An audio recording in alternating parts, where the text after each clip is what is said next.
Hello good morning guys, welcome back to my channel.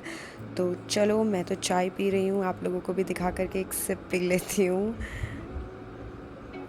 तना, आज मैं आई हूँ सलोन पे मैं आई हूँ क्योंकि मुझे दो चार काम हैं। चलो देखते हैं सलोन कैसा है, और सलोन में पूछते हैं, रेट वेट पूछते हैं और फिर कराते हैं अपना काम। कुछ ऐसा सलोन दिखता है, मुझे तो बहुत प्रिटी लग रहा है। जनरली पिंक सलोन देखे हैं मैंने, येलो इज़ पॉपी। अब मैं बैठ गई हूँ कुछ स्टाइलिंग कराने के लिए। हेड वॉश मेरा हो चुका है। अब ब्लो ड्रायर होने के बाद बाल लगेंगे झक्कास, ऐसी उम्मीद करती हूँ। ये बहुत धीरे धीरे कर रहे थे, पता नहीं क्यों इतना धीरे कर रहे थे। ब्लो ड्रायर ही तो करना है ब्रो, ऐसा लग रहा था। बट चलो ठीक है, अभी एंड रिज़ल्ट अगर अच्छा नहीं आएगा ना तब बोलूँगी कुछ, पर अगर अच्छा आ गया तो नहीं बोलूँगी कुछ। वाह, मुझे तो बहुत ही अच्छा लगा है मेरा ब्लो ड्रायर, ब्लो आउट जो कि ना किया है इन्होंने। मतलब इतना अच्छा लग रहा है कि ऐसे मैं वीडियो बनाने लगी, मलिका जैसी फीलिंग आ रही है। अब चलो चलते हैं बाहर जा कर के मैं सोच रही हूँ किसी और सलोन में भी ट्राई करते हैं, क्योंकि वैक्सिंग के रेट मुझे ज़्यादा लग रहे थे। अब मैं इस छोटे से लोकल सलोन में आई हूँ। रीका वैक्स है सो 1000। देखते हैं। फुल आर्म्स ये मैं बता रही हूँ। अंडर आर्म्स के हैं नॉर्मल वैक्सिंग के 150, चॉकलेट के थे 200 एंड 400 थे Rica, followed by full legs के। सारी डील डन हो चुकी है। अब मैं यहाँ पे वेट कर रही हूँ जब तक ये लोग मेरी वैक्स गर्म करेंगे। ये इनका रिसेप्शन है, और यहाँ पर मैं ईयर प्रेसिंग्स भी होती हैं, तो मैंने सोचा ये भी मैं आप लोगों के साथ शेयर कर देती हूँ, देख लो। बहुत कुछ होने के बाद स्टोरी टाइम में आपको बाद में दूंगी। मैं पाव दीदी के साथ दोबारा उसी सलोन में आ गई। मैं थोड़ा सा रोई थी गाइस। इस सलोन में दोबारा आके थोड़ा अच्छा लग रहा है, यहाँ पे लोग अच्छे से ट्रीट कर रहे हैं मुझे। और यहाँ होगी मेरी वैक्सिंग, तो यहाँ पर मैं ये लोग काफ़ी सैनिटाइज तरीके से चीज़ें करते हैं। और इन्होंने मुझे दिया था ये डिस्पोजेबल वेयर, जिससे मैं पहनूंगी और फिर डिस्पोज कर दूंगी। वैक्सिंग कराने के बाद मैं आ गई यहाँ पर मैं थोड़ा सा आईब्राउज़ कराने के लिए। ब्राउज़ होंगी यहाँ पे मेरी, क्योंकि बिना ब्राउज़ के अच्छा नहीं लगता है ना, और ब्राउज़ करने के बाद बहुत अच्छी हो जाती है। इनका नाम था टुम्पा, और ये बहुत ही अच्छी सर्विस करती हैं ब्यूटिशियन। देखो इन्होंने मुझे कितने प्यार से कॉफ़ी भी दी, कुकीज़ भी दी गाइस, बहुत स्वीट है। पाव दीदी भी पी रही है। तो अब लग रही हूँ ना मैं झक्कास। आई नो बालों की तो बैंड बज गई है, but brows on the point है गाइस। ये था वो सलोन, और काफ़ी अच्छी सर्विसेज थी। पाव दीदी के बिना लिप ऑयल के तो कुछ होगा नहीं, आप लोगों को भी ये पता चल ही जाना चाहिए अब तक। पाव दीदी और lip oil is a long long. अरे बाबा, ये देखो आप, चाय बिस्कुट को ऊपर यहाँ आ गए हैं भाई। इतना डर लग रहा था ना, मैं उन्हें जाने को बोल रही हूँ, उधर से ही आ रहा है। मैं तो अंदर भाग गई भाई, टेरेस पे जाके लेना है इन्हें। Story time you guys. तो आज मैं गई थी एक सलोन जो कि बहुत ही प्रीमियम और लक्स सलोन था यहाँ का।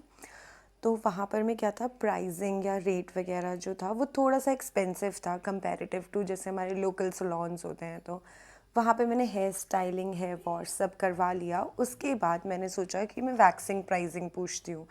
तो वहाँ पे वो लोग नॉर्मल वैक्स या चॉकलेट वैक्स नहीं करते थे, वो सिर्फ रीका वैक्स करते थे, जिसका एमआरपी था फुल आर्म्स फुल लेग्स का 3000 रुपीज़। बीइंग एज इन बहू और you can say a wifey, मैंने सोचा कि मैं अपने हस्बैंड के थोड़े से पैसे बचा लेती हूँ।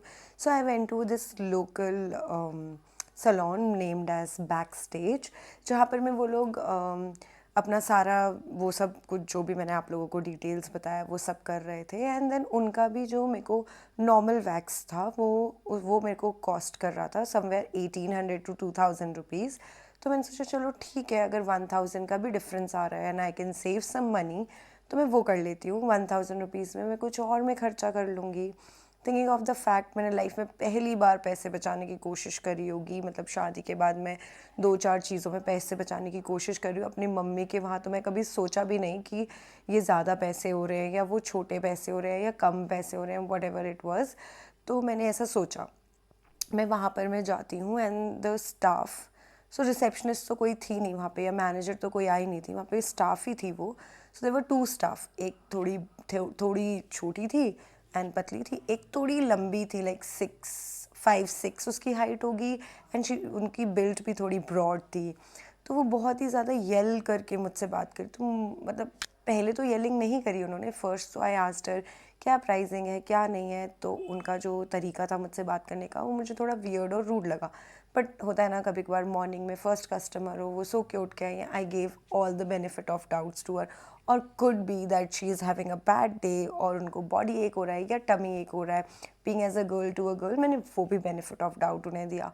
बट देन उसके बाद मैं वहाँ पे बैठ गई। मैंने, आपने देखा होगा इससे पहले मैंने वीडियोज़ भी शेयर करी हैं, मैंने उस सैलून की वीडियो शेयर करूँगी, मतलब इससे पहले नहीं करी, अब मैं करूँगी, मैं वीडियो शेयर करूँगी। मैं वहाँ पे बैठी, मैं अग्री कर गई वहाँ पर मैं वैक्स कराने को, और मैं वहाँ पे बैठ करके वेट कर रही हूँ। और वो लोग वैक्स जो है उन्होंने बोला कि वो गर्म कर रही हैं, जो जो मेरा काम करने वाली थी उन्होंने बोला कि वो गर्म कर रही हैं वैक्सिंग और थोड़ा टाइम लगेगा, एंड वो रूम मेकअप कर रही हैं। I was like okay fine. उतने में वो जो दूसरी वो थी ब्यूटिशियन थी, वो आती हैं एंड शी इज़ लाइक आपके तो बाल खुले हुए हैं, आपके पास क्लचर या कुछ है। आई वाज लाइक नहीं, मेरे पास क्लचर तो नहीं है, मेरे पास रबर बैंड है, बट मैं रबर बैंड से अपने बालों को ख़राब नहीं करना चाहती, बिकॉज मैंने अभी स्टाइलिंग कराई है, तो मैं उन्हें ख़राब नहीं करना चाहती। मैं चाहती हूँ कि आप मुझे कोई हेयर क्लिप दे दो, जैसे आपके सैलून में भी कटिंग और स्टाइलिंग होती है, तो उसकी जो वो पिन्स होती हैं, आप वो मुझे दे दो, मैं बालों को ऊपर कर लूँगी, and that's how we can proceed with the waxing. She was like no, ऐसा नहीं होता है, वो कटिंग के लिए है, हम आपको यूज़ करने के लिए नहीं दे सकते। तो मैंने बोला कि मैं घर नहीं लेकर जाऊँगी, मैं यूज़ करके आपको दे दूँगी वापस। कहती नहीं ऐसा नहीं होता है यहाँ पर, मैं। एंड देन वो बंगाली थी, तो she started saying, murmuring rather than I would say, कि पता नहीं कहाँ कहाँ से आ जाते हैं इन बंगाली। मैंने को बिल्कुल अच्छी नहीं लगी ये बात, मतलब कहाँ कहाँ से आ जाते हैं का क्या मतलब है। आप, मैं आपको पैसे दे करके काम करा रही हूँ, एनी विच वेज़ आप एक सर्विस इंडस्ट्री में आए हो, आपको अपने क्लाइंट्स को अच्छे से ट्रीट करना होगा, तभी तो आपके क्लाइंट रिपीट करेंगे। और मैं पैसे देकर काम करा रही हूँ ब्रो, अगर मैं एक क्लिप मांग रही हूँ that's not even a big deal.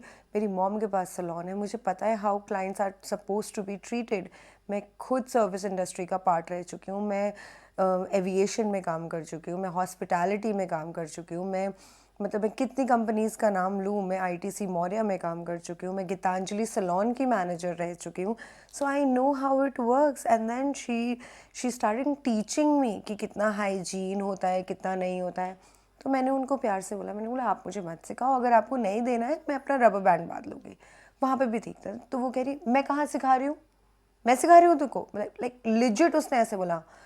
मैंने बोला आप मुझसे ऐसे बात मत करो। Again, she just did not stop, you guys. She did not stop in just like 5 minutes. उसने मुझे 50 करोड़ बातें सुना दी।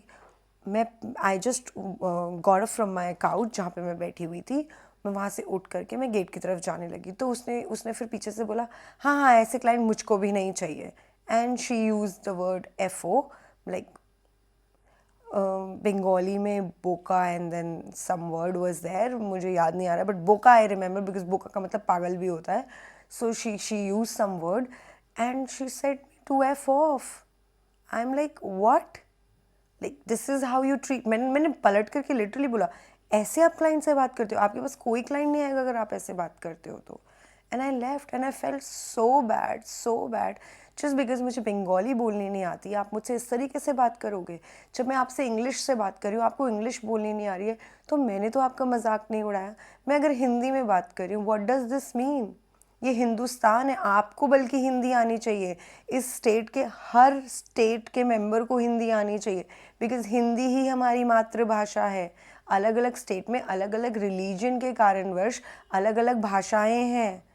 इसका मतलब ये तो नहीं कि हिंदी नहीं आनी चाहिए। और अगर चलो हिंदी नहीं भी आती तो इंग्लिश मीडियम हम सब पढ़ रहे हैं ना, English has been all over the place, तो आप इंग्लिश में बात करो। इंग्लिश भी नहीं आती तो अब मेरे को हंसना चाहिए, बट मैंने वो सब नहीं किया, मुझे बहुत बुरा लगा और मैं बाहर निकल के आई एंड मैं सोचने लग गई। मैं इस डिसीजन को सोचने पे मजबूर हो गई कि क्या मैंने गलती कर दी क्या बंगाल। एक तो मैं वैसे ही बहुत ज़्यादा एडजस्ट कर रही हूँ चीज़ों को, शायद लोगों को ना दिख रहे हो मेरे उतने एफर्ट्स, बट मैं जेन्युइनली बहुत कोशिश कर रही हूँ। ऐसा नहीं है कि मैं मिस नहीं करती दिल्ली, ऐसा नहीं है कि मैं खाना मिस नहीं करती, मैं बाहर निकल के वो माहौल मिस नहीं करती, मैं सब मिस करती हूँ।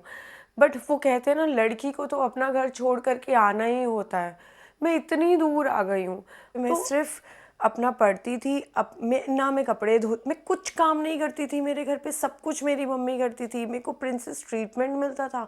यहाँ मैं सब कुछ करने की कोशिश करती हूँ, सिर्फ घर पर ही नहीं, घर के बाहर भी, लैंग्वेज को लेकर, फूड को लेकर कितने सारे बैरियर्स तोड़ रही हूँ, कोशिश कर रही हूँ लगातार। वो सिर्फ मैं जानती हूँ, बट इसका मतलब ये थोड़ी कि सब लोग मुझे मिसट्रीट करेंगे। I mean this is indirectly bullying just because I don't know Bengali. कितनी बड़ी बात है बंगाली सीखना, और जब मैं सीख लूँगी तब क्या? तब क्या? क्या आप लोग सीख पाओगे हिंदी? मेरा ये सवाल है आप सभी व्यूअर्स से, अगर आप बंगाली हो, अगर आप नॉन बंगाली हो, मेरा एक सवाल है, सिर्फ एक भाषा के कारण किसी की बुली होनी चाहिए?